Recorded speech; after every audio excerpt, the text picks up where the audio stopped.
What's going on, guys, and welcome back to another video. So we finally have answers from Senator Joe Manchin and what he's willing to accept in this $1.75 trillion infrastructure bill. We got news on the stimulus package. We got responses from President Biden. We know what progressives are now furious over. And we got some news on the Omicron variant. So let's get right into it. If you guys have any questions whatsoever, please ask your questions down in the comment section below. So here are the answers that we have regarding the $1.75 trillion human infrastructure bill. Well, we know that President Biden was given an offer. He was given an offer from Senator Joe Manchin, and I will address that in just a second. But this is big, and it's going to shock you what is in this offer. We also know that Omicron is now the cause of more than 73% of new COVID cases here in the United States. We know progressives are furious with President Biden and the White House for their lackluster job on multiple different things. And we know progressives are going as far as asking President Biden to use executive action to accomplish at least part of his economic agenda before the end of this year. Again, things are getting very interesting, but we could have even more answers very soon. Here's what I can tell you. Let's just first get into what Senator Joe Manchin had to say and what he is willing to accept in this $1.75 trillion infrastructure bill. According to the Washington Post, and multiple other media outlets have also reported this as well, Senator Joe Manchin made a private $1.8 trillion offer to President Biden. This was just to President Biden, and neither one of them spoke about it. Well, this offer included universal pre-K for a full 10 years. This means children 3 and 4 years old would be able to go to preschool for absolutely nothing. Well, parents and other people who pay taxes obviously would have to pay for this, but children 3 and 4 years old would most likely be able to go to preschool and not have to worry about paying anything. This also included an Affordable Cares Act extension, or pretty much expansion. Okay, so they want to expand it a little bit, probably includes more subsidies. We also know that Senator Joe Manchin was very close to President Biden's climate spending number. However, and these are where things get very interesting, there were most likely going to be restrictions for the universal pre-K. There's going to be limitations there. We also know that for the amount of money that Senator Joe Manchin was willing to spend on the climate bill, this was going to have a lot of there was going to be a lot of what Senator Joe Manchin wanted. So what President Biden wanted and what he was trying to push wasn't going to happen. And so this, according to reports, is one of the reasons why the White House has not accepted this offer, because there's still a lot of room to try to make up. And the other big one, may have caught on to this didn't include a child tax credit payment. There's nothing in this bill for a child tax credit payment. Not 1 year, not 5 years, definitely not 10 years, like Senator Joe Manchin said they should pass. But here's what I want to bring to your attention. News broke today that Senator Joe Manchin told colleagues in private that he didn't support the child tax credit payments because parents could easily use that money on drugs. Yes, this according to multiple reports. This was first reported by the Huffington Post. It was then corroborated by multiple other media outlets as well. So, Senator Joe Manchin believes that the reason why that children shouldn't have more money to eat, to buy school supplies, clothing, right, is because the parents could spend the money on drugs. But here's what I can tell you. Senator Joe Manchin, he also stated today that these child tax credit payments should only go to those people or parents who are making less than $200,000 per year. He stated he wants the money to follow the child no matter what, no matter who takes care of them. And he stated that Democrats need to be more willing to fix the issues that these payments are causing. I'll get to that in a second, but let's first address the one thing. How can we give additional assistance to parents that hopefully will flow to the child, but yet we're worried about them spending money on drugs? I know a lot of people mentioned this before. They're buying the new PlayStation. They're spending money on putting the money into the stock market, right?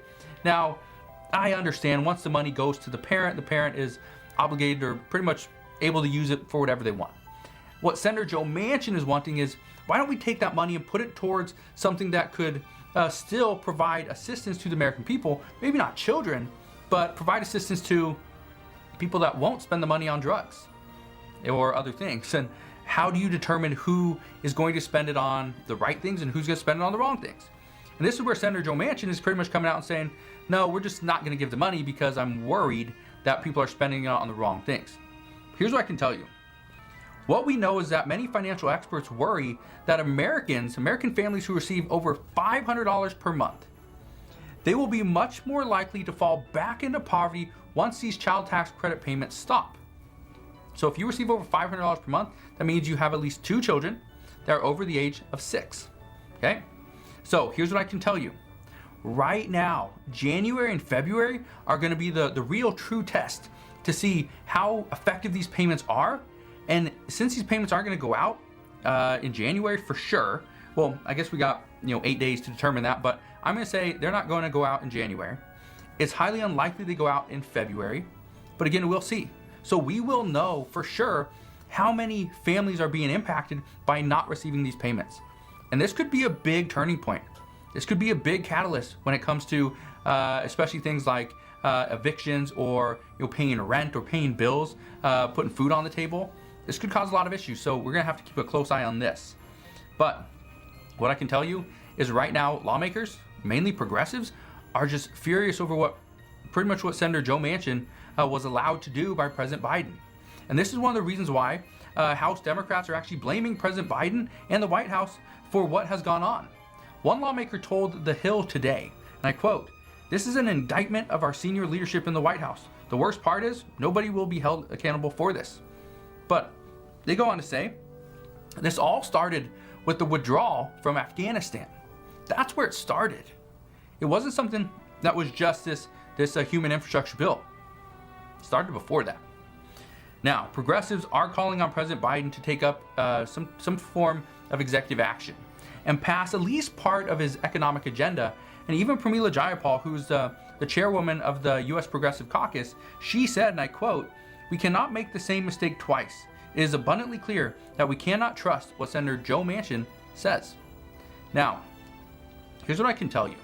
During a call today, according to Representative Pramila Jayapal, she told Senator Joe Manchin, if his goal is to shrink the bill even more than what Democrats have already done, then progressives will never go for it. So, even though she didn't say that this bill is dead, I can tell you right now, if Senator Joe Manchin wants to shrink the bill because he doesn't like where it stands, or there's other priorities that he wants to get included, and progressives say, no, we will never go for it, this bill is not going to pass at this point. The two sides are too far apart. Or even if they're right next to each other, they are still too far apart, because nobody can agree on the other person's perspective or objective. And so that creates a lot of issues. But let me know your thoughts on this as well. Do you think this is a good thing that this bill isn't passing? Because this most likely would have raised taxes on every single person in the United States in some way, shape, or form? Or do you think that this should pass and we need to recontinue and relook into this in 2022? Let me know your thoughts down in the comment section below. But let's get into the Omicron news for today. Reports are indicating from the CDC that the Omicron variant cases now have cause more than 73% of the new cases here in the US.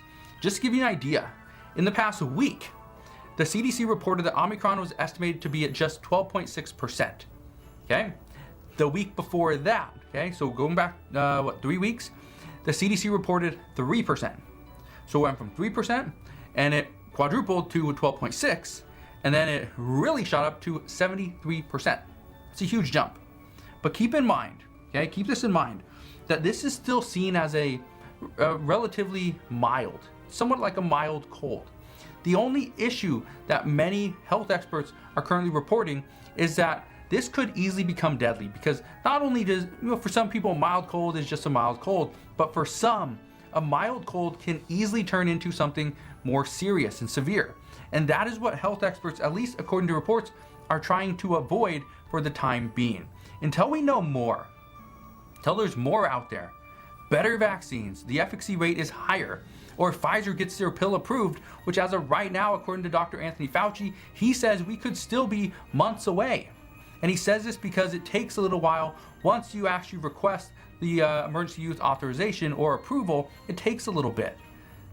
We know the FDA took 3 to 4 weeks to finally get the emergency use authorization approved. That took months to get the actual authorization approved.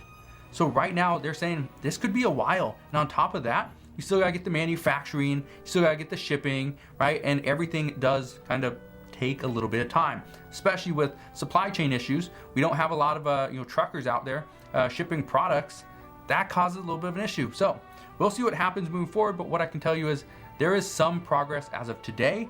A lot of this wasn't the greatest news, but we are making some progress. It's small, it's minor, it's minute, but you can barely see it. So as always, if you have any questions whatsoever, please ask your questions down in the comment section below. Again, I just want to thank you guys for watching. Have a wonderful rest of your day. Consider subscribing, and I'll see you guys on the next subscribing.